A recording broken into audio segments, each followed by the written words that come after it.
How's everyone doing? It's C Trades from C Investments over here. I want to give a quick market analysis on where we could be headed in the market. None of this is financial advice, it's all my opinion. With that being said, let's get straight to it. So I want to start off by breaking down the S&P 500, right? And we have a lot of fair value gaps that we could retrace back up to. But I want to clean all this up and show you guys why I'm getting this bias. If I zoom out to my daily, I clearly see that structure is being broken and the bears are taking control. Structure got broken up here last Thursday.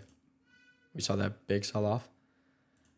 And we saw a retracement down to this daily fair value gap. We respected it, traded back up into this bearish fair value gap. And like I was talking about, and like I was talking to my last weekly analysis, or the one for this week, right? But the last one I posted about how NVIDIA and SPY are not showing strength right now and we're possibly going to see a sell-off. We got that sell-off. We were prepared. We were told about this, meaning we're getting more confirmation that we could see a push further down. Could this change tomorrow if GDP comes out amazing? 100%. Could this change on Friday if price index shows us indications that we could see a rate cut? 100%, right? There's a lot of things in the air. There's a lot of questions, especially right now from a political standpoint. Our current president of the United States just dropped out and said he can no longer be in office for the next term. So now we have a new candidate, Kamala, right? And then we have a previous candidate, Donald Trump. So there's a lot of questions in there. If we change political parties, right? If a new party takes over office, our Republican Party, which is normally bullish for the market, but this time there's a lot of policies he wants to put in hand, right? One being the immigration one, another one being the tariffs. How are those tariffs going to affect the market? Are we going to see a positive result from that, or are we going to see a little withdraw first until they work? Secondly, what's going on with this with the immigration policy that he's speaking about, right? Could that affect the job market big? Because that's a big part of our labor market. Could we see effects in farming? Could we see effects in general jobs and in normal jobs, local jobs? Like, where could the big impact be? And could this highly affect our market? No one knows, right? This is not at all opinion. This is not at all me trying to say something. This is me just stating out facts that there's a lot of questions in the sky, in the air, in a lot of investors' minds on where could it go. Same goes for Kamala. Is she going to keep the same momentum that Biden had and that our Fed chairman Jerome had against inflation? Is it going to stay the same? If it stays the same, that's most likely going to be seen as bullish, because right now the Feds have been handling inflation amazingly, right? These are the first couple reports that are coming out, like, hey, it's been kind of like this for a little bit while. It's time to see some progress. So where could we go now? So those questions are in the air. That's kind of like a detailed explanation on what's going on in the background, right? But from a technical analysis point, we could see that we're starting to break structure. There's a break structure here. We broke some prominent lows, which I spoke about in our weekly analysis, that if this gets taken out and we respect this, we're most likely going to trade lower. We respected this daily fair value gap to retrace back in here to push down. And now that we broke this and we didn't sweep liquidity, are we going to see a big reversal tomorrow if GDP comes out amazing and break these highs, which would change my overall bias now against a bullish for a retest of these? Or are we going to see continuation? And if we see continuation, where else could we drop? There's a big point of consolidation that we had down here. So that's something to take in mind, that's somewhere where the market could possibly consolidate again, or where orders are just going to be a little bit mushy. And we also got to take in mind that we have this big gap that I'm pretty sure was created by news that we can fill in. What does that mean? If you guys don't know what a fair value gap is, the easiest way to explain it is that there isn't orders. There's just not as much volume as there is in certain other time frames, because we flew past it. In this case, we gapped over it. So there's pretty much no volume. You see this? This is a tool that measures our volume. And we could see here there's no volume. And there was a lot of volume here, a lot of volatility for the sell-off that pushed us down, right? So this volatility, where could it go and where could it take us? We're most likely going to be able to see a gap fill here for a retracement back up. And if we see that retracement back up, or if we open tomorrow a little bit bullish and start trading back up, where is our most clear place of a reversal back down? Where could we see strength in sellers stepping back in to push the market lower, if that's what the market wants to do, right? Remember, you're not getting paid to predict the market. I don't have a crystal ball that's going to tell me where the market's going. These are all ideas that I'm starting to see as the market's showing me specific factors, right? Specific signs of confirmation. But none of this is telling me it has to happen. If you're a trader and you're trading with a mindset that it has to happen the way you're planning it out, you're gonna get burnt and good luck being profitable.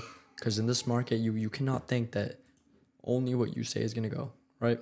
So we have a fair value gap here that's at our 50% retracement, meaning that if we trade in the zones, I'm most likely going to be looking for a sell-off back down here if we don't already fill in our gap. If we already fill in our gap, then back down to previous lows, I'm going to be wanting to short the market back down there. If that doesn't happen, right, and we see a fair value gap here, here, and here, one of these three get respected, and I see certain structure being formed on the 1 minute, which I'll explain to my premium chat on Discord, then I'm most likely going to want to take an earlier fair value gap to the downside.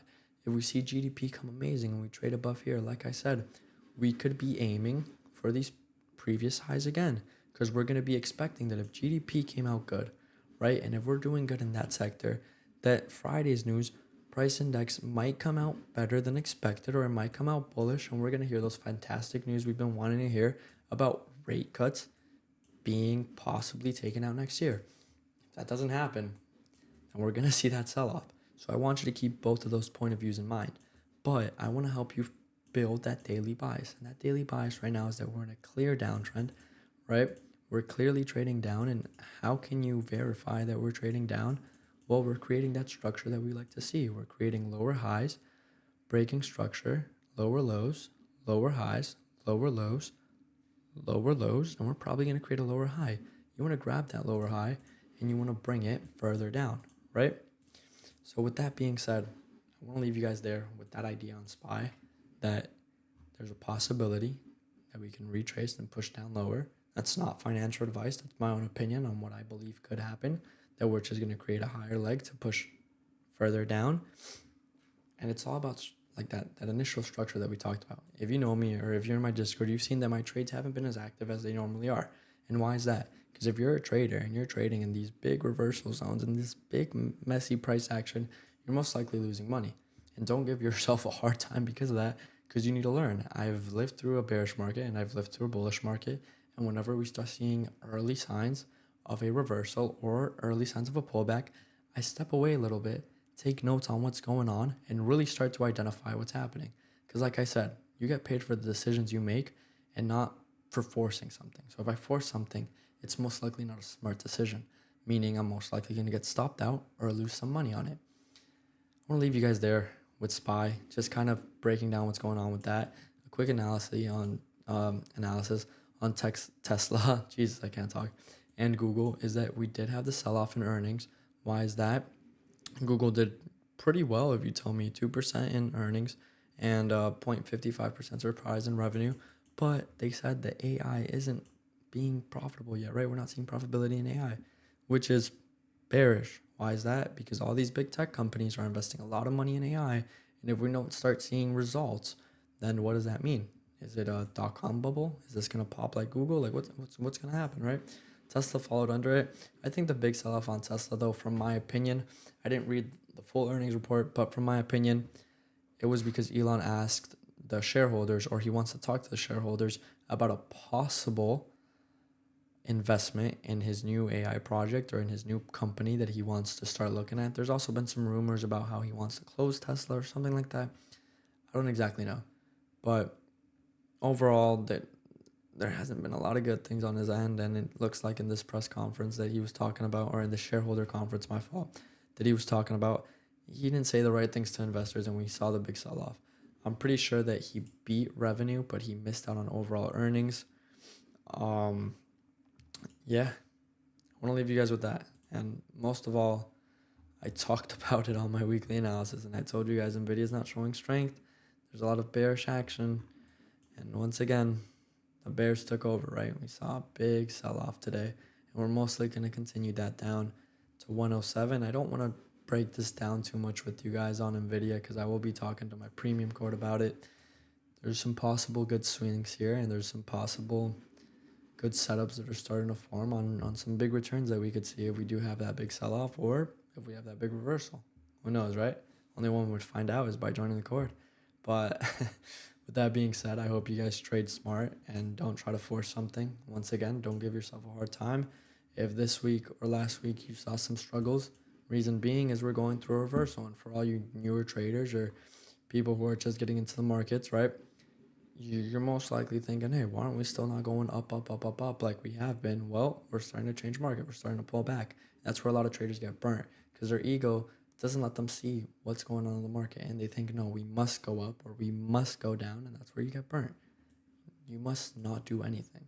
The market does what it wants. You trade off reaction and not off prediction. So with that being said, even though I said that like 5 times, I hope you guys have a good night, and I'll catch you guys in the morning. Peace.